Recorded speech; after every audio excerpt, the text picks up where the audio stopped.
and can hear me. If you can hear me, just raise your hands so I can see. Excellent, brilliant. If you have any problems with your headset, there's some spare ones at the back, or you can get some from the desk. And there's a little volume slider on one of the sides if you want to adjust the volume. So welcome. I'm Clive Martin. I'm the head of the government risk profession. I'm housed in Treasury, but with a remit which extends to all aspects of risk in all departments. Welcome today. I have to admit, I'm loving the energy at this conference. It's brilliant, really good energy. So thank you for bringing it.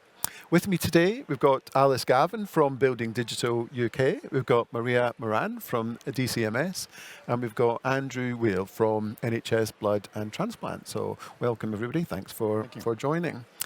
The one big thing was an initiative cross-government in relation to innovation, and if you're particularly interested, you might want to watch a YouTube video, which is an hour-long conversation between myself and Sarah Munby and Caroline Croft from the Government Legal Department, exploring certain aspects of the links between risk and innovation, and in particular, you know, how you need to take the right types of risks in pursuit of the opportunity that innovation promises, but that's an easy thing to say. How do you actually do it in practice? So we explored some of those elements on that video, which is now on YouTube for you all to watch. Now, in the course of this session, we're going to mention about 20 plus new things that are happening in relation to risk management. Some are quite small innovations, some are bigger. It's fair to say that innovation in risk management is happening across government, for sure, as well as risk deltas arising from innovations that the government is making. So hopefully there'll be something for everyone in amongst those 20s, but certainly no prize for anyone who manages to capture the full list of the innovations that we're going to whiz through at quite a pace. So it's mainly a panel conversation today. We will have a time for maybe one or two very quick questions at the end, so please have those ready. Okay, so question number one then to the panel. When you think about innovation and risk, like in the context of government, you know, in terms of its ambition, its missions, and things like that, what are the type of things that come to mind? Maria, maybe we can start with you. Yes, of course. So I don't know if anybody here has been in the previous session. I think it was called Making Missions Happen. And Nick Matthew from Q5, he said something really interesting, which I really liked, which was that the missions had to be achievable, ambitious, and he said they had to be risk mitigated. So I really liked hearing that. So in terms of the question, Clive, yeah, I think it's just the moving from risk management to enterprise risk management, really integrating the whole process throughout the whole organization. Risk is not just a box-ticking exercise.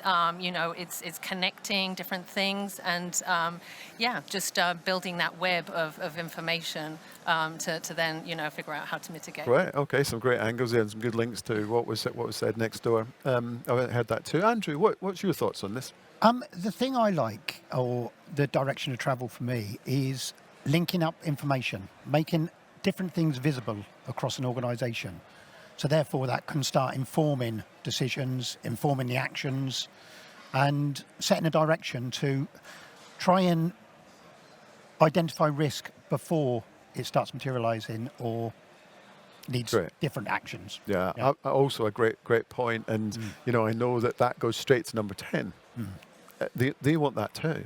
You know, they're really looking for that sort of information to flow through different parts as well. Great. And what about you, Alice? What are your thoughts? Thank you. It's great to be here talking to you all about innovation and risk today. I think whenever we think of innovation, we often think that it's all about doing new things. And I think in risk, it's often about finding new and innovative ways to make older ideas more accessible, because one of the biggest challenges in risk is engagement with people who work outside of the risk function. And so finding ways to make that easy to engage with is really key. All right, so a nice little set there of different things that spring to mind, and we'll maybe explore a bit more on that in a minute, Alice. So I mentioned we'd list some more innovations. So a couple of things that to kick us off on that. So we created a vision for risk management across government because we didn't have one before. We created a charter for accredited risk managers because we didn't have one before. the way we'd expect them to behave, the sort of things we'd expect them to do consistently wherever they are in the public sector if they become an accredited risk manager. We created a toolkit for missions to be able to manage risk. That was an innovation as well, anchored to what are the things you really need to get right in order to achieve the outcomes being addressed by the mission. How do you manage variability around it? So that was also a new innovation in the last 12 months. And we also provided some training for new ministers on risk, which hadn't existed in this shape or form before. Now, there's always been training for new ministers in relation to aspects of risk, but we were covering off different angles. And mainly what we were focusing on is what are the chances of different degrees of success and failure, whether it's on programs, policies, missions, anything. How do you understand that variability, and how do you anchor your risk management improvement activity to tilt the odds in your favour? So a list there of some innovations. Okay, so if we're thinking about innovation being, sometimes doing new things, sometimes doing old things sort of differently, what are the things you think we can do to manage risk better in new or old government activity? And so if we think maybe risk in innovation, including how risk appetite is a key element of this, should affect sort of value for money calculations. Alice, what would you say about that? Thank you. So I think one of the biggest challenges in government is balancing risk appetite with value for money. Because if we're too risk averse, we can miss opportunities and potentially overinvest in mitigating risks that then don't materialize. And on the flip side, if we're taking too much risk without properly understanding what those trade-offs are, then we can end up with poorer outcomes or wasted resources. And so in BDUK, I focused on making risk appetite accessible, and instead of having a sort of technical framework for it that then sits in a folder or goes to a folder to die, I wanted to make it something that was really practical and usable in the organization. So I designed what I call a risk appetite machine, if you like. So when there's a key decision to make, our senior leaders can run the decision through that machine and establish, okay, what decision might we make if we were risk averse? What might we do if we were more bold or more adventurous? And what might we do if we were somewhere in the middle? And none of that is to say that any of those decisions are necessarily right or wrong, but it helps put it into some perspective and encourages healthier risk taking and understanding of what those trade-offs are. And I think it's really helped with establishing really clear appetite statements and make sort of better judged risks and make those trade-offs more effectively. But risk appetite isn't just a challenge in BDUK. I think it's largely thought of as one of the toughest nuts to crack in risk management. And so last year I brought together some colleagues to form a working group because we felt that the Orange Book guidance on risk appetite provided some great abstract and some great theory, but it lacked that practical application and lived experience of what people had done. So we created a sort of step-by-step guide that you might lift and use in order to embed a strategy in your own organization, along with a series of case studies of things that had gone well, but people also really generously shared things that hadn't gone so well or been so successful so that we can learn from those experiences if you're embarking upon that in your own organization.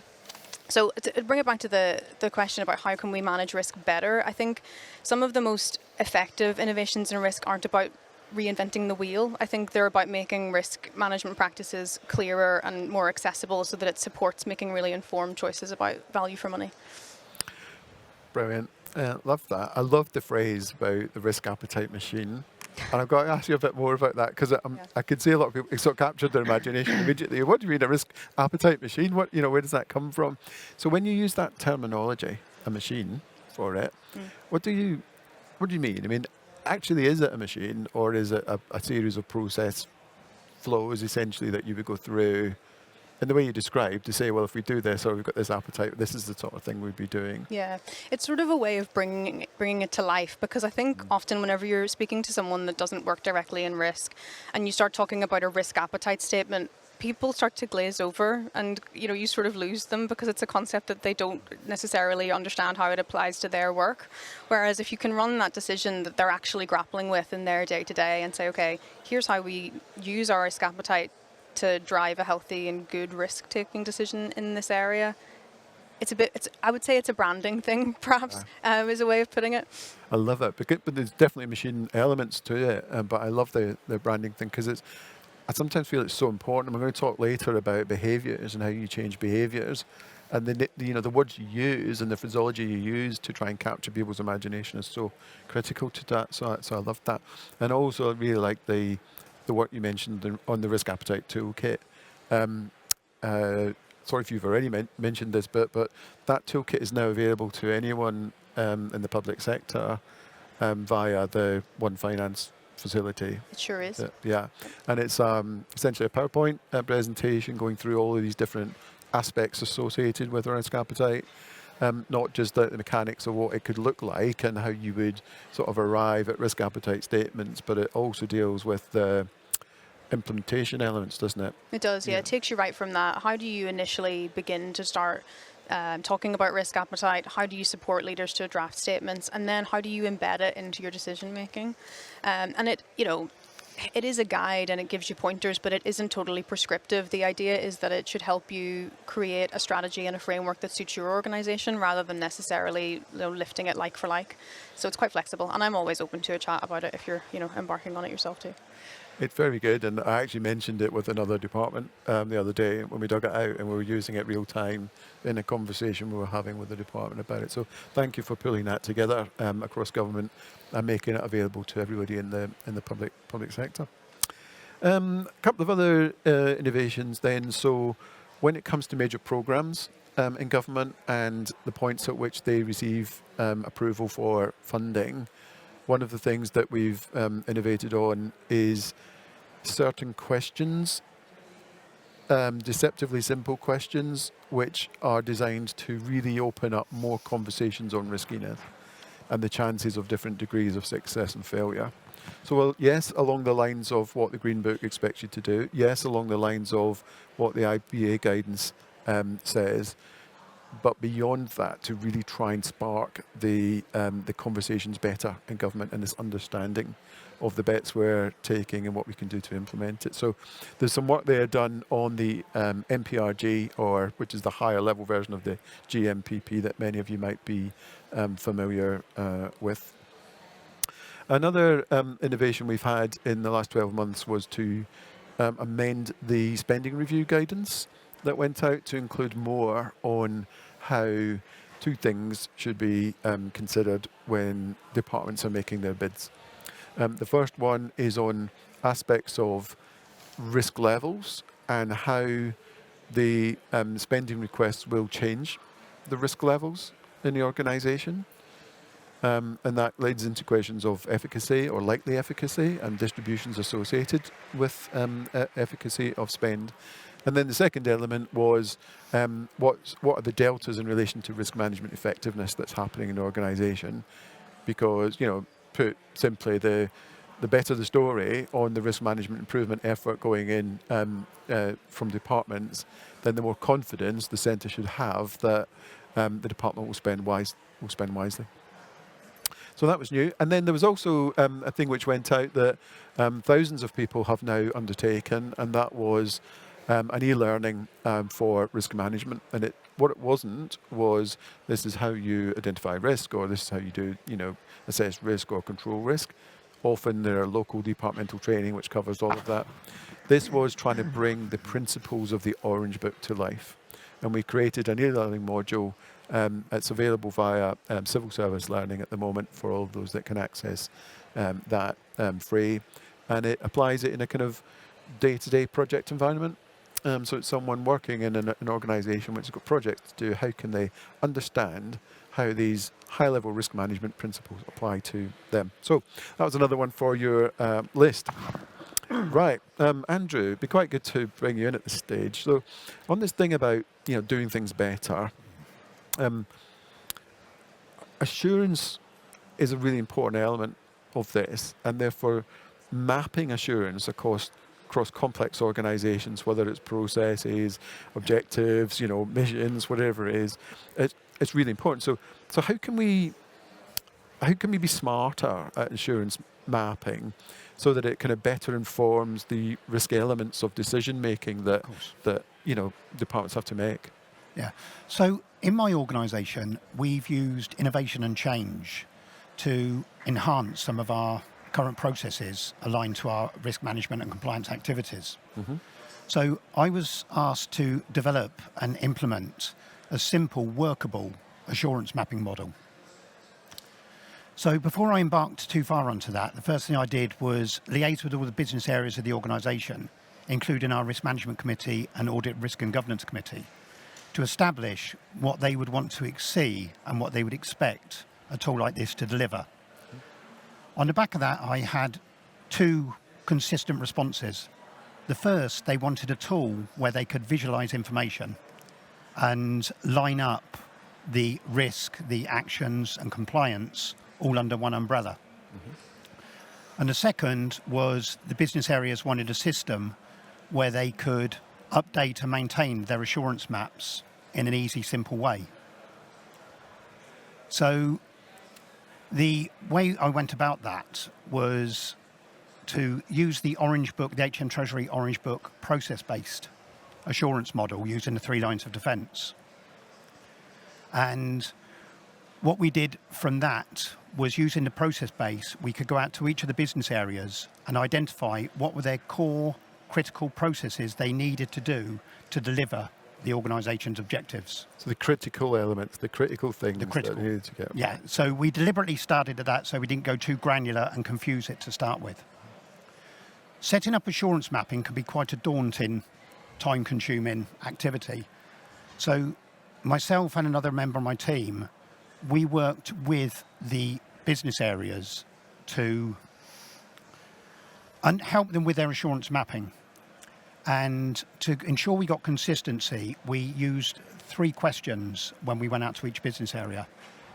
That is, what is the governance behind your process? So do you have the right policies, the right procedures, the right training? What is the oversight?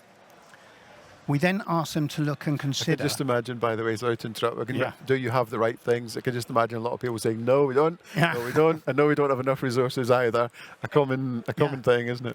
Well, as well as asking if they got the right things, it's then, are they all within date? Are they accessible within the organisation?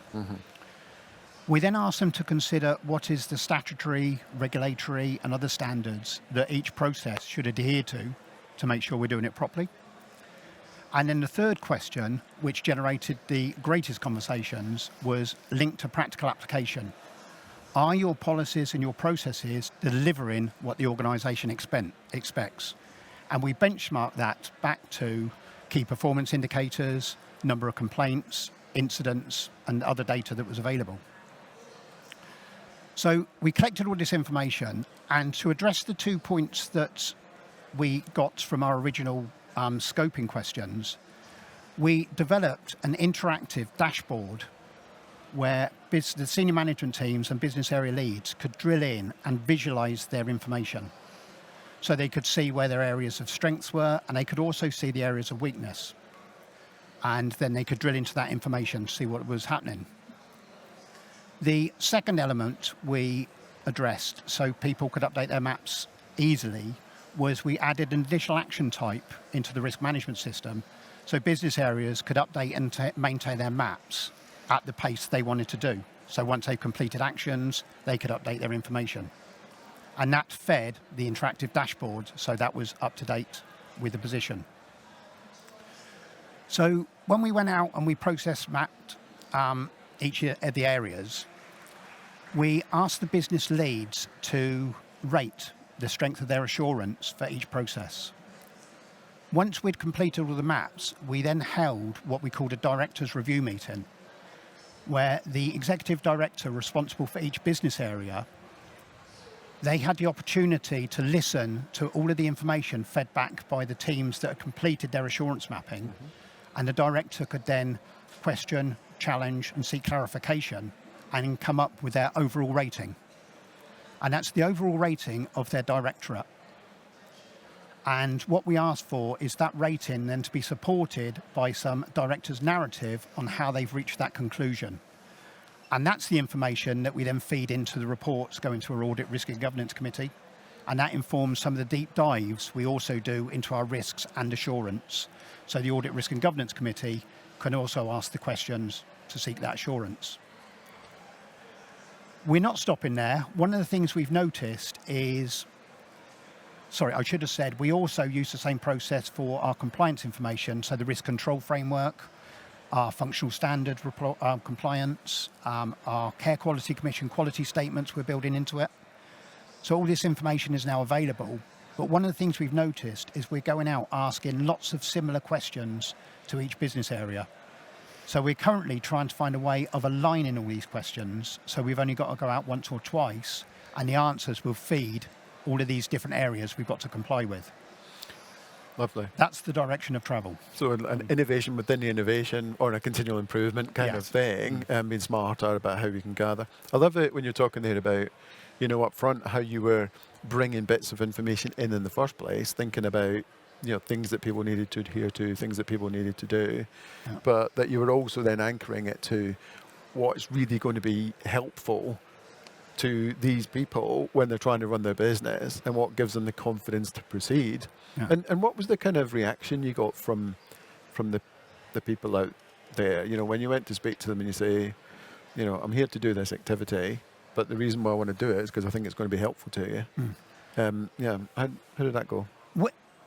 We had quite a surprising response, and all of the business areas of the organisation are really engaged with Right. the system. Uh-huh. And one of the things I should have added was any area of weakness we identified, we add actions with owners and due dates to each one, and also what is the risk to the organisation that weakness may hold, whether that's a business area risk or whether it's an organisational risk. So what we've got then is the visibility and the plans to move that forwards. Right. And that's really been picked up by all of the business areas in the organisation. Okay, great, brilliant. I mean, well done. Fabulous work. It's amongst the best I've seen in the public sector, what you've been doing there. So, congratulations on that. Another innovation that we created was something called the Risk Management Improvement Finder. When you're trying to work out what you want to change and why in an organisation, you want the money to do it, to achieve a risk management improvement. Often the thing is, well, we should be doing it. We should be doing this. We should be doing it. It's good risk management. Yeah, but why? Why is it good risk management to do this stuff? And what the Risk Management Improvement Finder does, and it encourages you to be much more specific about why this is adding value.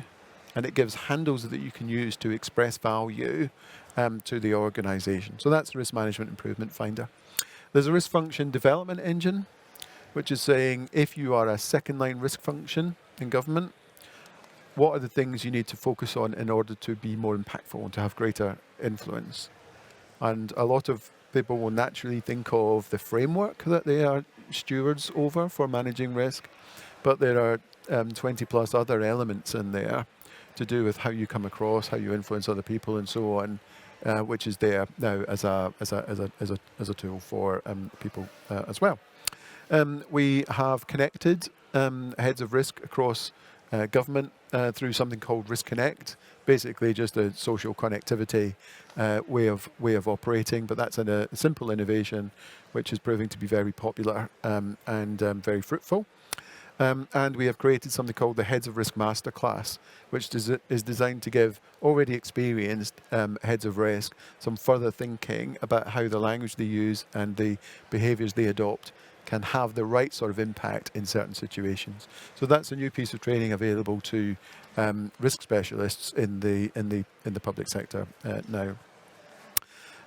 Okay, I'm going to come to Maria in a minute, but I guess, on all of this, and when we're thinking about AI and innovation more broadly, any change, whether it's sort of using AI to spot processes using structured and unstructured data, to spot process improvement opportunities using structured or unstructured data, have got an efficacy which relates to changing risk levels and risk management effectiveness. So there's always a risk angle. People sometimes think, oh yeah, we manage the risk to implementation, and that was the Q5 thing, was we need to manage risk to implementation.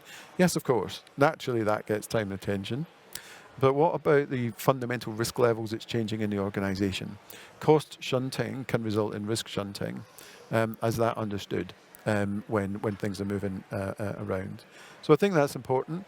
We started to use chat or generative AI a little bit more. I'm still cautious of it for obvious reasons. I had to play with it the other day, and I said, "Who's the head of the government risk function?" And it made this name up, and it said it with real confidence. And I thought, hang on a minute, somebody else taking my salary. And I said, that's incorrect. And it said, oh, you're quite right. I've checked, and the head of the government risk profession is this person.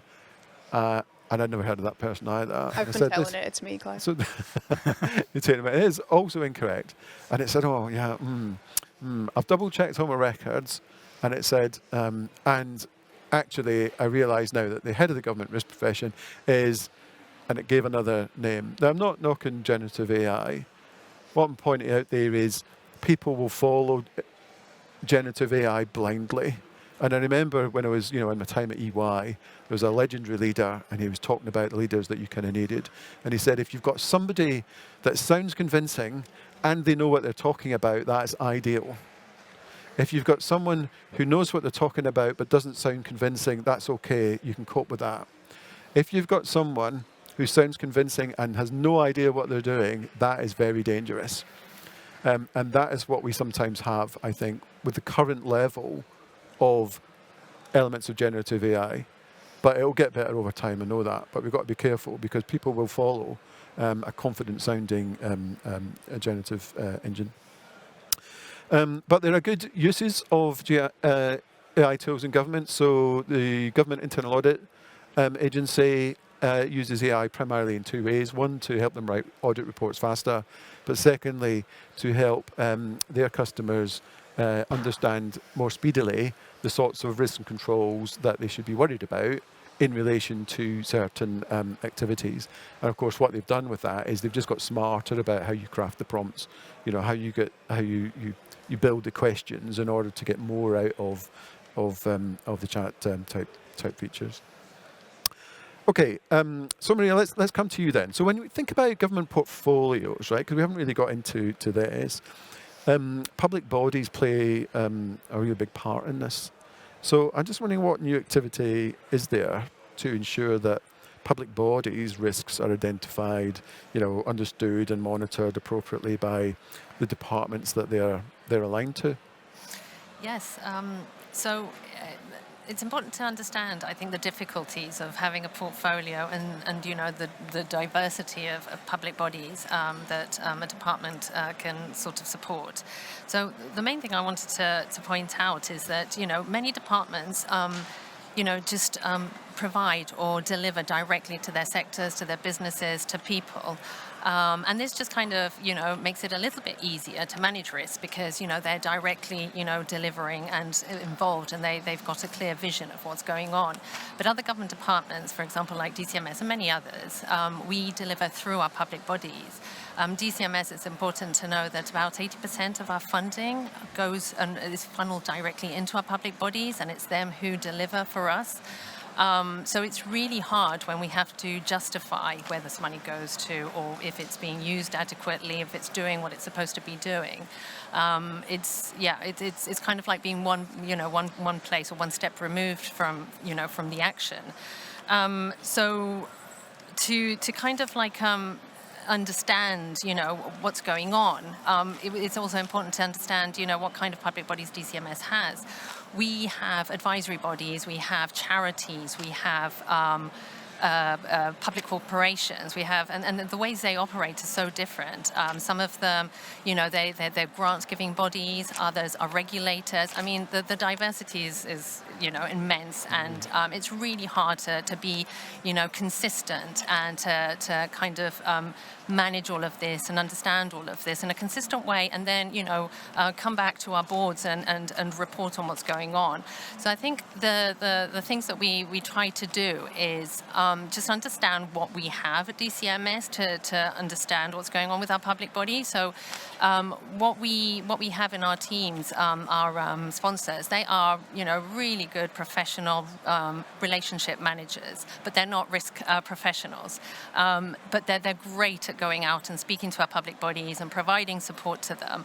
The one thing that we kind of understood, or I kind of understood, was that, you know, they're the ones that can identify risks. They're the ones that are speaking to their public bodies. They just need to know how and, you know, what a risk is, or what could be an emerging risk. So communicating and upskilling and, you know, preparing, you know, these sponsors, we call them at DCMS, I think some other departments might call them partners. It was really, really important. I think understanding the culture at DCMS about risk was also really important. So, you know, obviously our permanent secretary, you know, saw that there was a gap here and wanted to improve it. And, you know, we had great support, you know, from the top. But then it's really important to understand what the rest of the department, the organization, thinks about risk. So one of the things I did, I went around and we had these workshops, and I asked people, you know, what they thought about risk when, you know, when they read the word. You know, and you know, again, bearing in mind they're relationship managers and not risk professionals. So talking about risk was scary. It had negative connotations. In some cases, it was something that they wanted to hide and not talk about because it kind of might have meant that they were failing in their own role. So kind of changing this view and sort of saying, well, actually, risk is a good thing. Identifying risk is really positive because it means you're going to be ready. It doesn't mean that problems are there. It just means that you know what those problems could be, and you know, and it's something that the department could sort of keep an eye on. So it was kind of that. I mean, you know, how we did all of this was obviously a lot of upskilling, like I said, a lot of training. We had, you know, networks. You know, it's a lot of connections too, because it's not each sponsor lives in a little bubble and, you know, supports their public body. You know, they need the support from, you know, the finance team, the commercial team, lots of different teams, and, you know, it's all of these teams also being trained to understand what risks is and what risks are, and talking together to kind of better identify them and understand them. I could say much more, but I don't want to go past my time. Such an important point, isn't it? Because risk, it doesn't respect organisational boundaries, whether they're functional or whether they're legal entity-wise. It just doesn't respect them. It operates across it. So that final point you made there was so important. And I was just wondering, you know, when you were talking about the different public bodies, and they're very different, as you say, and they're fabulous. It's a brilliant set of public bodies you deal with, you know, household names in many respects, and they enrich a lot of people's lives. So they're very valuable, I think, to the nation. They're doing different things, but did you find like a variability of reaction to your activity, or were all the sponsors and the LBs themselves fairly consistent in their response to what you were trying to achieve? No, I mean, that's a really good point, because obviously, you know, as you say, the diversity of our public bodies is incredible. Like even the number of staff they have. I mean, and some public bodies, like just to list a few of them, we have the National Lottery Community Fund, we have the Gambling Commission, we have the Sports Ground Safety Authority. I mean, they're all so diverse, and they do, you know, really different things. And also the staff numbers they have vary a lot. So some of them, you'll have the finance director is also the risk manager and the counter fraud manager. In others, you have a whole team dedicated just to counter fraud or just to, you know, risk. So, you know, and, you know, just understanding that diversity is, yeah, it was key. And, you know, obviously with the support of the sponsors. Them speaking to them, knowing who to speak to in the organizations for, you know, for understanding what the issues are, what could, you know, what the problems could be that are emerging is also key. Yeah, that's brilliant work. You know, having to navigate all of those networks is one of the things that makes it hard, isn't it? I mean, being right about risk management's always the easy bit. You know, saying what you would love to have is the doddle compared to trying to make it happen in these organisations and leveraging these networks that you've clearly done so successfully. So well done on that. Yeah, I just didn't mention that. Yeah, we have recently created or relaunched a kind of a public bodies risk network. So we're getting together every 3 months or so, and we're just bringing them together so that they can help each other, they can talk to each other.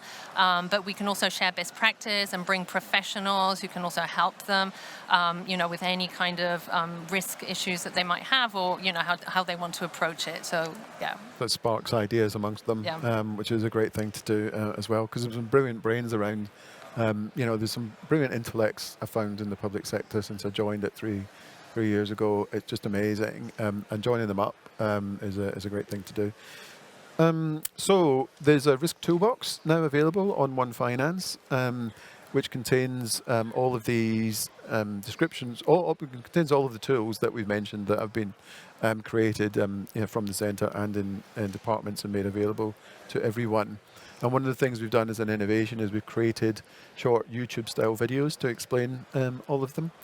So that on demand now, anyone in the public sector, and that goes all the way through to local authorities, can just log in and get an explanation as to what this tool is, and I can have the tool themselves. So that's also new. We have what we call RIG Online webinars. So how do you connect these risk specialists across government? We do it now through these RIG Online webinars, which are live sessions usually. They are also recorded so people can watch them on demand, and is basically a chance for people to spark ideas across the piece. So all those new assets are available on demand to all of the public sector. Right, like I said, we talk about behaviours because we're dealing with people. What if they don't want to do it? What if they don't want to get better? Or they don't want to change? Or they're worried? What do you do? So behaviours are really kind of important. So I maybe come to you, Alice, first on this, but what are the things that we need to embrace or influence to support the right sort of behaviours and a positive risk culture in the civil service? Yeah, I think when we say risk culture, what we're really talking about is it goes beyond having a great framework. Like, you could have the best risk framework and risk processes in the world, but what matters is that people feel confident to have really open and informed discussions about risks so that they can then take well-judged risks. And in some of the work that I've done on risk maturity planning, I've seen that building a healthy risk culture requires 3 things, and that's really strong leadership, similar to what you were saying, Maria, a sense of community amongst people who work outside of risk and linking people up. And something that I've had success with is linking it with personal development planning. So leadership firstly, I think that senior leaders in an organisation really set the tone for what the risk culture is. If it's seen just as a compliance tick box exercise, then that's how it will be treated. So I work closely with our SLT to embed risk into those strategic discussions and help them see it as a driver of success and something that is a tool that we can use to achieve our objectives rather than simply, something that we have to tick off our to-do list. The broader engagement piece I mentioned, one of the biggest shifts that we've made in BDUK is to create a network of risk champions cross-functionally. So these are people who have ownership and are empowered to look after risk within their teams and hold risk owners to account to keep things looking nice and fresh and stay alive to things that are emerging. And it's strengthened risk culture really from the ground up that way, because we have that senior leadership at the top, but then also people throughout the organisation who are engaged and keen to do good things in that space. And finally, I mentioned about personal development. I think this is really key, and I think this is maybe a private sector thing that the civil service could do with starting to think more about, because by putting risk management out as something that, this might be a skill that you could use to build across, that would be beneficial across lots of different disciplines. It gives colleagues an incentive to engage with risk and create those opportunities through risk to, present their ideas, talk about what they're doing, continuously improve. If there's something that they need support with, they have that community to lean on. And whenever you've got all those elements together, risk management becomes a really natural part of what we do, and you can really see people engaging in a much more meaningful way. So I can see in some of those examples you've given some actual well-established behavioural change techniques manifesting themselves in some of the activities that you're doing there. Maria, what about you? What do you think about what were the things we need to do to influence behaviours in risk culture?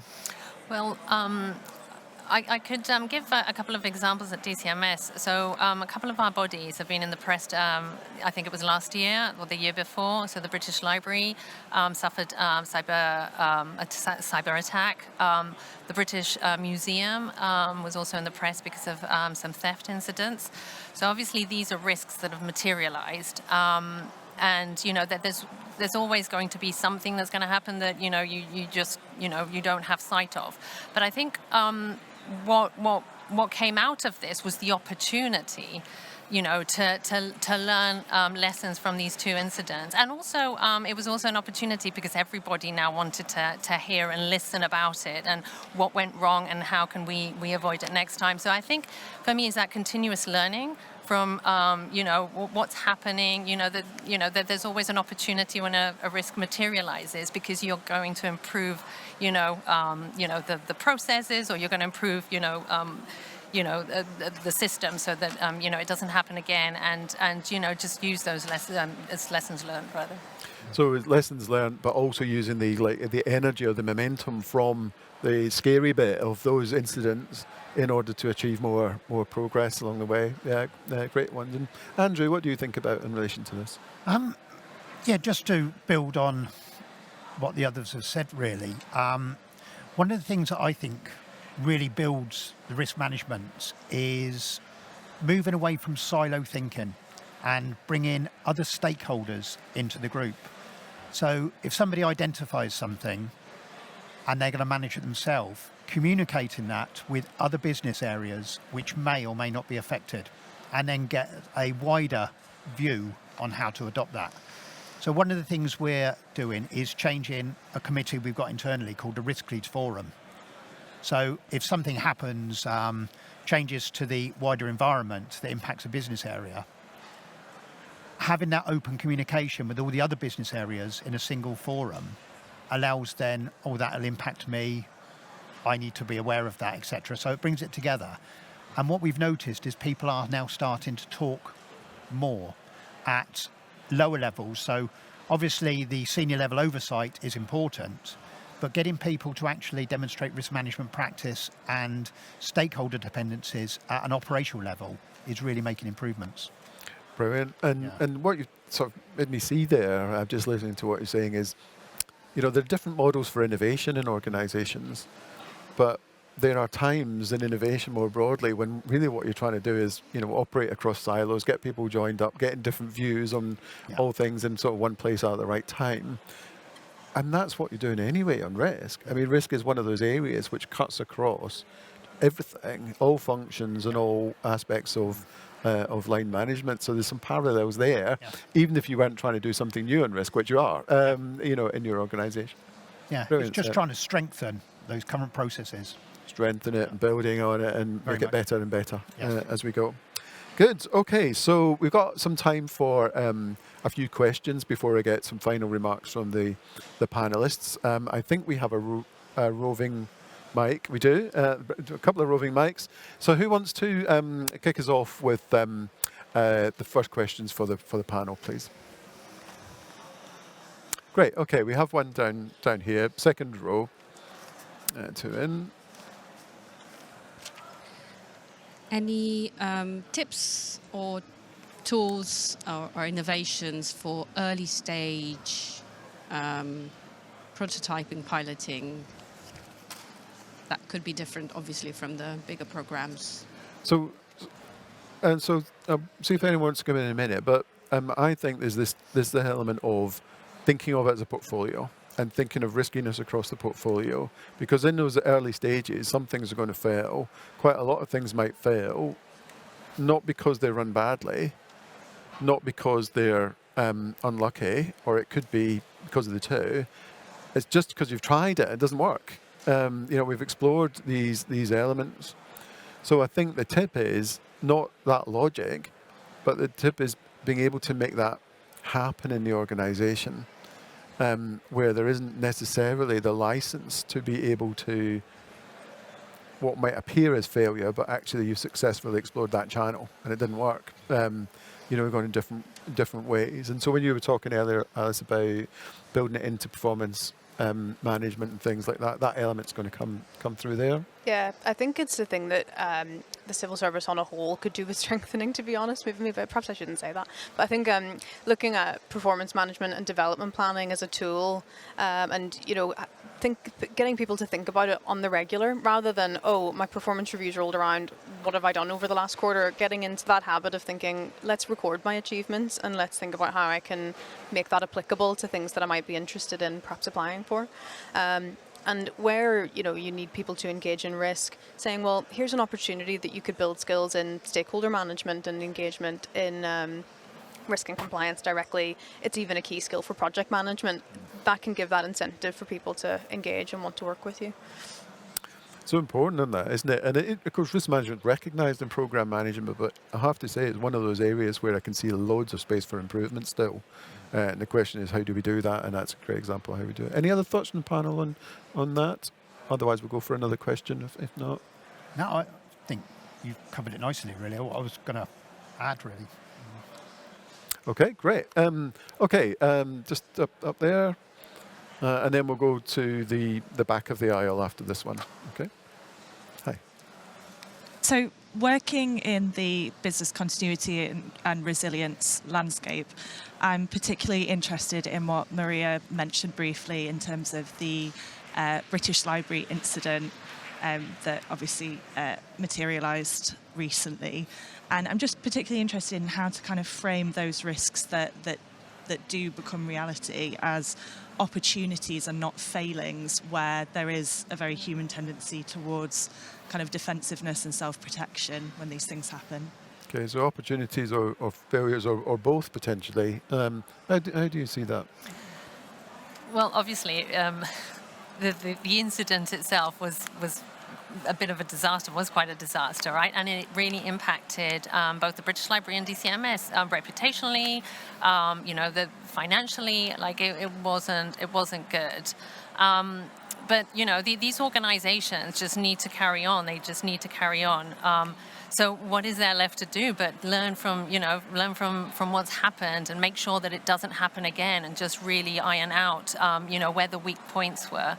I mean, what we've done a lot since then is like just prevention, a lot of work on prevention, because there's also this thing about, the public bodies are also responsible for their own risk. I mean, DCMS can't be responsible for every risk for every public body because it's not really our role. We're giving them the funding in most cases, and they've got very good professionals, and they understand their systems better than we do to kind of mitigate. But things like cybersecurity, it's something that's going so fast, it's just hard to keep up, right? So, what we can do is just be prepared and just provide that sort of support. I don't know if that's answered the question. I think it's given us there. And there's lessons learned, lessons implemented. Who needs to implement them? How can you get that implemented in other places? Yeah, great. I think we had one last question at the end of the aisle there at the top, and then we'll come to the panel for last thoughts. Thanks very much. So my question would be to the panel: is there an opportunity to link all of these risks that you've identified together in one place, central risk register, leverage AI to look at that, and then generate some generic lessons learned that can be used in future for the whole of the landscape? So before you're more proactive before you start to develop these things, so that you've got a view from across the whole of that landscape. Great question. Not one I haven't thought of myself, I must admit. So what do panelists think about that? Maybe Andrew, what do you think about one big database for all of government? I would be in favour of something in that direction of travel.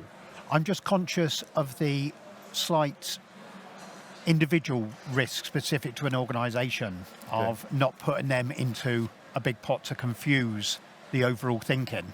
Yeah. But I'd certainly be subject in to favour. that. There's I think that's a good direction of travel. Maria, your thoughts? I think that's a good idea. The problem is we still wouldn't be able to cover the unknown risks, would we? Yeah. So it would just be based on the data that we have. I mean, DCMS, we do collect it. We look at all our public bodies' annual reports and accounts. We look at their risks. We also get copied into their ARAC papers, and we look at their risks. And, we kind of record them, and we look at them, and we look for patterns. But beyond looking for those patterns, I think, it's a changing world, isn't it? You just do not know what's going to happen tomorrow. I mean. Okay, and Alice, your thoughts? It's an interesting idea. I mean, we do have the National Risk Register that, departments should use to certainly inform what you do with your risk strategy.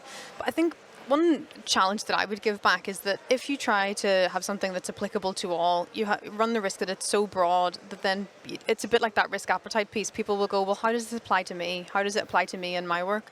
And so I think it's a balance. You want something that you can use that says, well, here are like high level things that need to be on our horizon, but then, you know, you need something that's more tailored so that it's useful in each organization. Great. Last 10 seconds from everyone. Anything you haven't covered today that you particularly want to say, Andrew? No, I think we've covered it. I think the overall direction of risk in general across the organisations is all positive. Right. Okay. Maria?